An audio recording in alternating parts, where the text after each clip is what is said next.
Good morning, ladies. Welcome to our half-hour teaching, hour time together because it is going to be, gosh, the new moon already. Can you believe it? Of Tevet. And so, I always begin with prayer. So, Father, thank you. Thank you for this time together. Thank you for these ladies, Father, for the families that they represent, the lives that are going to be changed because of your word, because of your encouragement. As you speak through me, Father, may it be a sweet aroma and words that will bring love and joy into not only these ladies' hearts, but into their families, Father, and help us to just keep our eyes focused on you. Father, reveal yourself to us as we come into the new month, finishing up this month, coming into the new, Father. And I thank you and I praise you in Yeshua's name. Amen. Okay, so today, the new moon of Tevet is coming, right? It's coming quickly. Hello. Yes. So uh, today I am talking about fasting along with the new moon because we are coming into the new moon of Tevet. And with that, within that month, we have, we know it's the 10th month, the Hebrew month of Tevet. There is a fast day during that month. And I know a few months ago just before Sukkot, we talked about fasting, and this is one of the four. So that's why I'm going to share about it because I think it's very interesting what the Father has shown me, and I hope to communicate it to you. So it's a minor fast this month. It's observed between dawn and sundown, typically. And it is the morning of the siege of Jerusalem by Nebuchadnezzar of Babylonia. And the event of that began on the 10th of Tevet. Okay, so Zechariah is where we get the four different fasts that we, can choose to walk in and do or not. And, everybody, pregnant mamas always caution there. Children, of course, caution, and elderly caution with fasting. However, there's so many benefits of fasting. Intermittent fasting, fasting for a day, fasting for a couple days, but anyway, okay, so back to the month. This month is the letter is Ayin, which means I, and it is the tribe of Dan. And I look at Dan as growing from immaturity to maturity, seeing the good versus seeing the bad, or judging. Okay, and where that comes from is God has judged me and has also heard my voice and has given me a son. And judge, his name means judge, Dan does. And that was the words of mama, his mama. So that root means judge. When Jacob blessed Dan, he said, Dan shall judge his people, and as one of the tribes of Israel. Dan shall be a serpent by the way, an adder in the path, that bites the horse's heels, so that his rider shall fall backward. I have waited for thy salvation, O Lord. When Moses blessed Dan, he said, and of Dan, he said, Dan is a lion's whelp. He shall leap from Bashan. Dan is a mighty warrior, but was also one given the ability to judge because he was filled with great wisdom. So we see he's a judge, but in the beginning, he was kind of, maybe not, he needed to grow up, okay? He needed to mature, the crushing of the head of the snake, right? And becoming a lion filled with wisdom. To me, the snake represents immaturity, whereas the lion represents maturity, which can be a whole nother teaching. based on bravery and courageousness. So again, the fast of the 10th is from dawn to dusk or nightfall. And it's the shortest fast that we have. And we can also fast on a Friday because of that time. It's over before Shabbat comes in. And since this is one of the 3 hardest months, I don't know, I'm just thinking maybe that's why, along with the history of the day, that's why we are called to fast as well. So, um, I know during this month of Tevet, we come into Easter, sorry, forget that. Can we scratch that out? Esther. And there is a fast then as well, but that is not mentioned in Zechariah 8:19. So that's a whole nother teaching in and of itself as well. But I think that this fast coming on the heels of Hanukkah is going to be really good for us because I don't know about you, but who indulges in oily treats or, even with the holiday season leading up to Hanukkah, all the treats that we have. So I would encourage you, don't be fearful of fasting. The practice of fasting breaks you out of your routine. It creates space between you and your habitual patterns, perhaps. And from there, from that space, clarity can emerge because that is one of the benefits of fasting. So, the month of Tevet is a month of rectification and nullification of the evil eye. Remember that ayin, which means eye, and ayin hara is in Judaism means the evil eye. And so, you know, we're moving from that negative. And if you think of Dan as a child, negative energy, growing up, becoming wise. When we look at something and we judge it as evil or ill, maybe we need to change that around and not be that judge of evil because only the Father can judge what is good and what is evil, right? Um, and we use that judging, it's an intellect of the eye, of our vision, or some would say the eye of the mind. And yes, we are called to judge, but we have to be so careful. The line is so careful that we walk with that.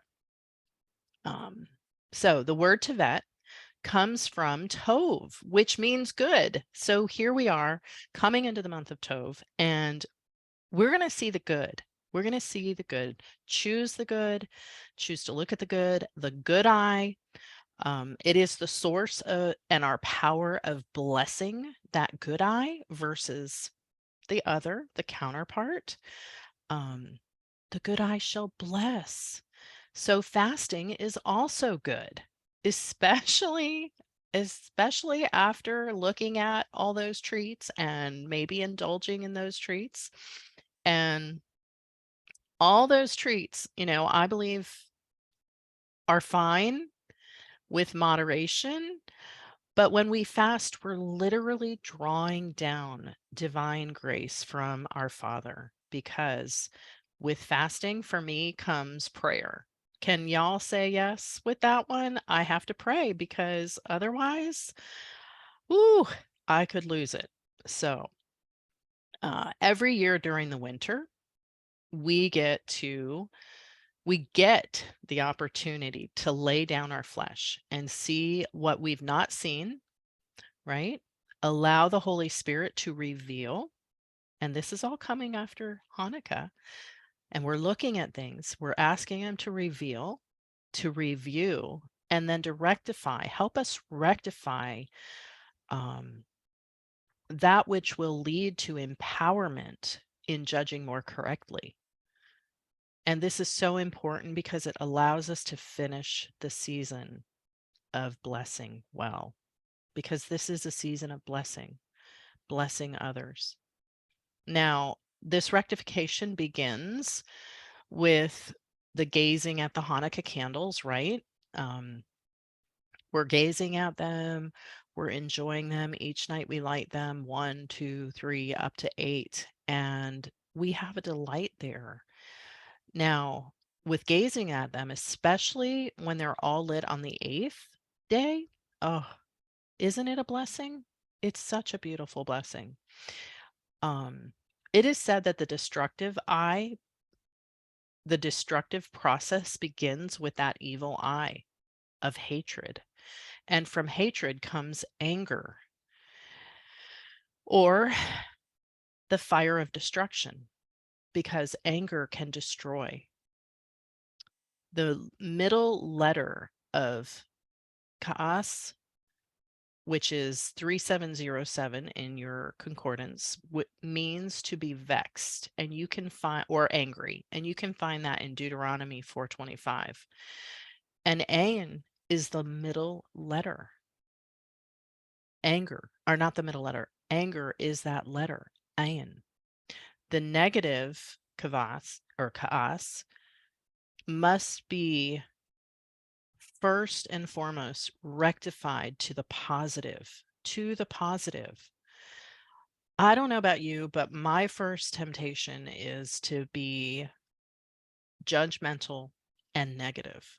So I have to work hard on this to not be that.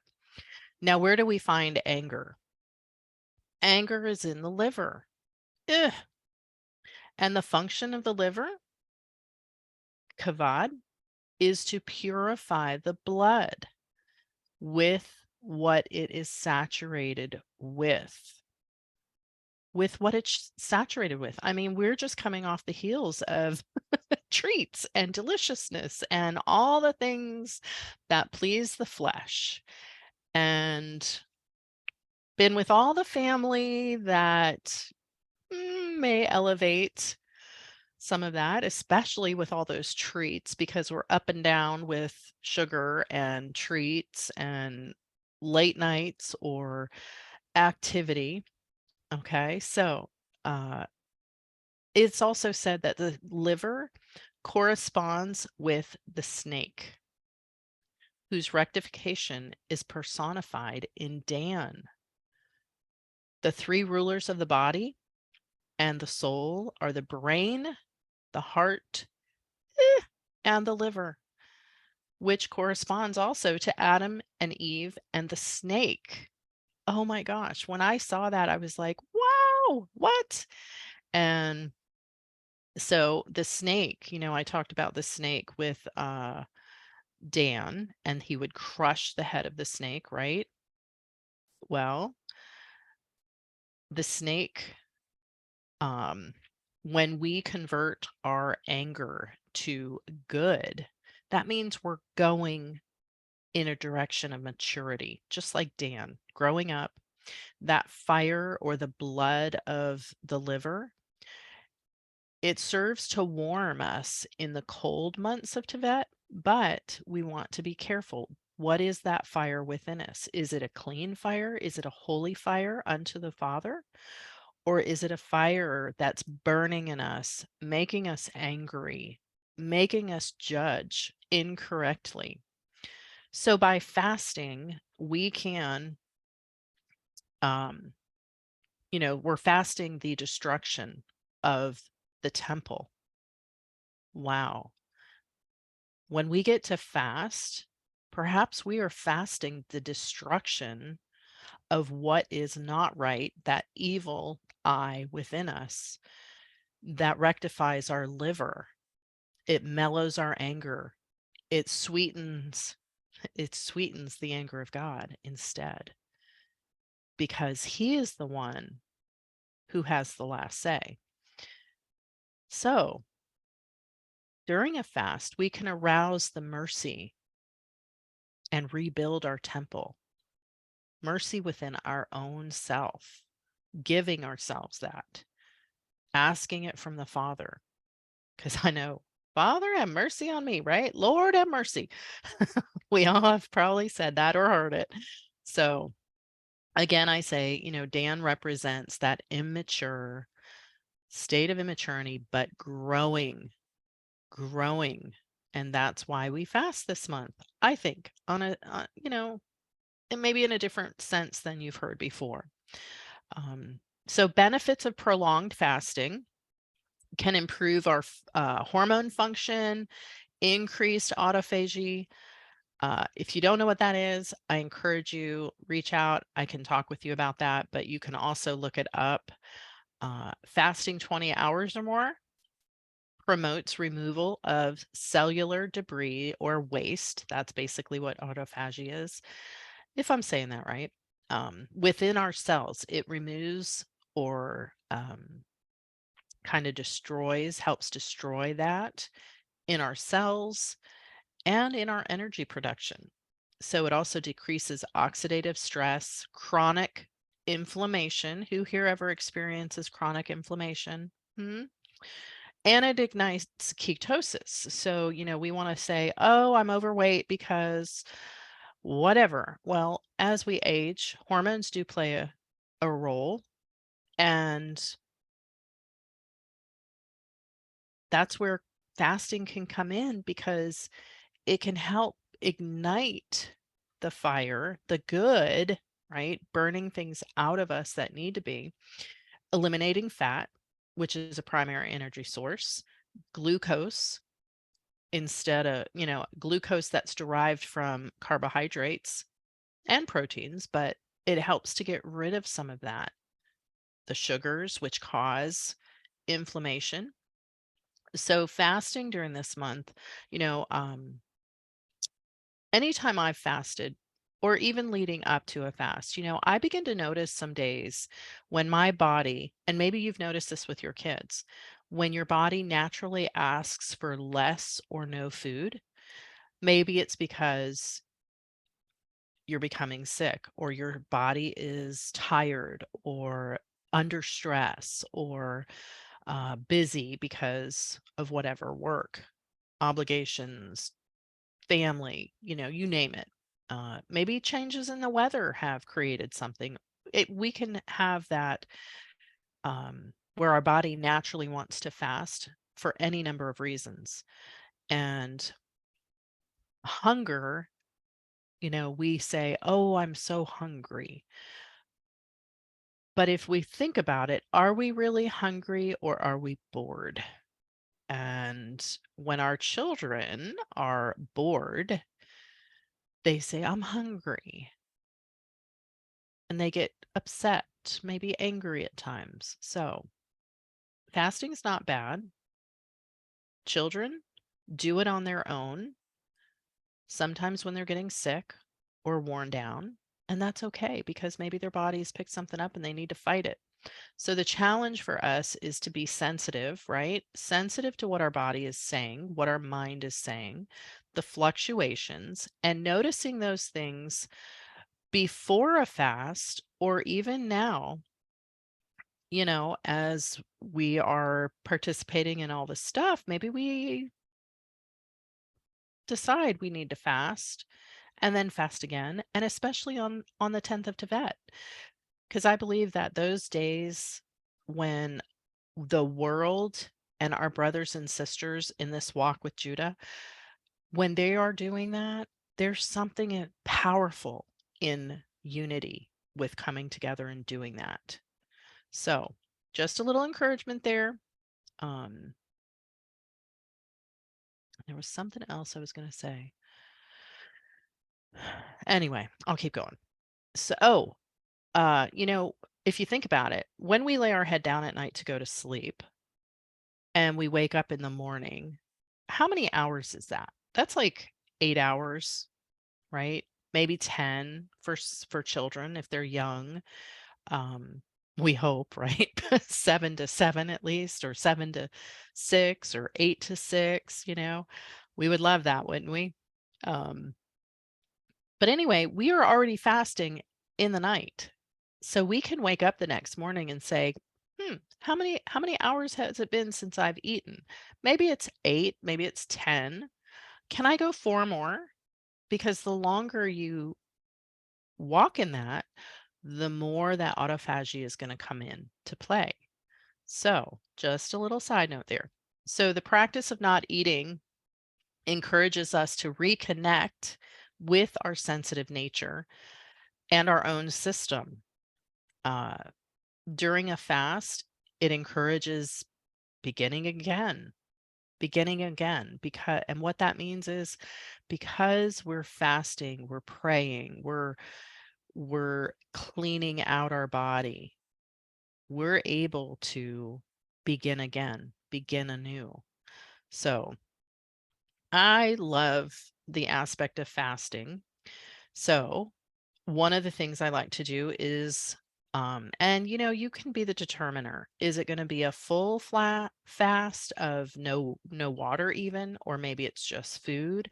Some people do different types of food. Chocolate, I've heard done. I've heard meat. I've heard sweets, carbs, you name it. Well, if you are allowing yourself to drink, then I like to put lemon or lime in my water with a pinch of either Himalayan sea salt or a good Celtic sea salt, and maybe put that in some water or nettle tea because nettle is great for our liver. Um, when I'm fasting, I try not to drink more than 4 cups of that but you know, up to that. Now, nettle, just a side note, has been shown to reduce inflammation and lower blood pressure, blood sugar, and regulate digestion. So that's why I like it because of those factors. So I would also maybe use either lemon juice or lemon oil, lime juice or lime oil. Okay. So, how do we function during a fast and using some essential oils such as Melissa, or another word for it is lemon balm? So, maybe even lemon balm tea, and it smells amazing. Melissa is excellent for, uh, it's all about the light, specifically bringing or awakening the light within us. Okay. So when we diffuse it, it helps calm us. Okay. It helps to bring in that light that we may be lacking to see some truth and to judge correctly. It can help us hear that inner voice, the Holy Spirit within us, when maybe we're dealing with some of the stuff that the liver is taxed in, whether it's anger or whether it's things that the liver needs to get rid of in a physical sense. So, when fasting, I add Melissa to benefit my immune system as well on a physical level because Melissa is excellent for supporting our immune system. And when we fast, we can have symptoms like cold symptoms or flu symptoms because our body is detoxing. So don't be scared of that. Don't be scared of the fast. Use your oils to help and encourage. Okay, so another one that I would choose is grapefruit. Does anybody love grapefruit? I do. I didn't like it as a kid. My grandparents would eat it, and I tell you, I love it now. Love, love, love it. Grapefruit. Okay, so grapefruit's great for cleansing and purifying as well. It's said to be the oil that helps us to honor our body. So, honoring your body during a fast, maybe that is honoring your body by fasting. Have a little more encouragement with the cleansing process, and you could add that grapefruit to your water or that nettle tea. It's good. Uh, to help with that cleansing process, because why not? Let's help get rid of some of the stuff, the toxins and the things that we're not consuming. Let's get rid of them a little easier. Can help to break down those petrochemicals that come in. Um, the fragrance of and the fruit of grapefruit is energizing and used to help the metabolism, and even give us a boost. And I've known many people, I think there was even a grapefruit diet at one time. I know my grandparents and a lot of elderly people would eat grapefruit in the morning for breakfast because of the metabolizing effect that it has. So it can help give you a little bit of energy if you're feeling a little deprived and you need, a little slow. Um, but the good thing about fasting too is it helps to clear the mind. So, yeah, there's so many benefits of it. Okay, so ginger would be the last one that I'm adding today, because ginger is another spice that we've used right in our kitchen all the time. Said to be the oil that helps, just with uh, helping our liver again. It On a physical level, it helps to, with hormones, with cramps, menstrual cramps. It's an antioxidant in the uh, when it comes to the liver. Ginger is a warming herb, so that warming herb can help us with cleansing the liver, helping the liver be supported, and the digestive system, cleansing it out. Um, it's a fabulous oil. There's studies, one study in the Journal of, uh, let me find that, of Agricultural and Food Chemistry. They found that ginger was given to mice to help with that alcohol fatty liver disease, to reduce the metabolites that are associated with it. So that's just a side note. And I know that grapefruit is another one that's supposed to be great for like hangovers. So if you go to a party and you have a couple of drinks and you haven't had it for a while and you may be feeling a little bit there, grab your grapefruit and your ginger, because I think you're going to find much benefits with those. Another study found that, again, obese mice fed a high fat diet and supplemented with ginger essential oil, reduced levels of free fatty acids, triglycerides, and cholesterol, total cholesterol. So, yeah, that's what I got. And ginger is all about empowerment, empowering you. So diffuse your oils, diffuse them when you're fasting. These can be used for any of the fasts that we do. And I know I've talked about other ones with the previous fasts. So that are a lot of the reasons why I like to use the oils while I'm fasting. So that is it, Kimberly, for the teaching part. And I would love to have any questions, see if I can help answer them.